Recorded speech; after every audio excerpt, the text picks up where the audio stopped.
लोककल्याणाची भावना ठेवून काम करता. पुन्हा एकदा तुमच्या सगळ्यांचं खूप खूप कौतुक. पु ल देशपांडे म्हणायचे, वेदना आणि आनंद दोन्ही फार चांगल्या बोलतात, पण वाक्याचं भाषण लांबलं की श्रोत्यांना ज्या वेदना होतात त्या फार चांगल्या बोलत नाही. त्यामुळं मी या ठिकाणी थांबतो. आणि या ठिकाणी विशेष म्हणजे मी अजून एक चांगली गोष्ट बघितली की सुनीता निंबाळकर, सुनीता राजे, खरं भावाळकर पण इथं आले, त्यांना पण वर घ्यायला पाहिजे होतं. भरपूर नामांकित लोक आहे, पण सुनीता राजेंनी आज एकही राजकीय माणूस इथं बोलवलं नाही बघा. मानसशास्त्राचा प्राध्यापक म्हणला, तुमचा मुलगा पुढे कोण होईल हे मी तुम्हाला सांगू शकतो. सगळी लोक उत्सुक होती. मग त्यांनी एक टेबल ठेवलं एका रूम मध्ये. टेबलावर एक गीतेचा ग्रंथ ठेवला, मध्यभागी पैसे ठेवले, कडेला एक क्वार्टर ठेवली.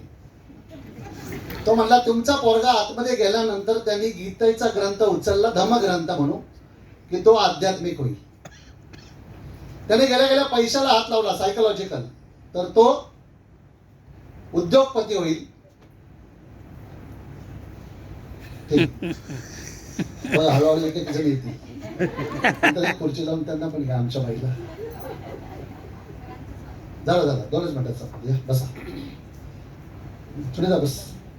त्यांनी मानसशास्त्राचं ऐकत त्यांनी जर नोटेला हात लावला, पैशाचं बंडल, तर तो उद्योगपती होईल किंवा जुगारी होईल, ऑप्शन दिलं. आणि गेल्या गेल्या त्यांनी जर क्वार्टरला हात लावला तर तो बेवडा होईल. एक पोरगा आतमध्ये गेलं, त्यांनी काय केलं, गेल्या गेल्या पैशाचा बंडल उचलला, उजव्या खिशात टाकला, गीता उचलली, इथं काकेत ठेवली, धर्मग्रंथ क्वार्टर मागं ठेवले, बाहेर आला. म्हणलं आता हा कोण होणार, तर म्हणले हा राजकारणी होणार. त्यामुळे बंधू भगिनी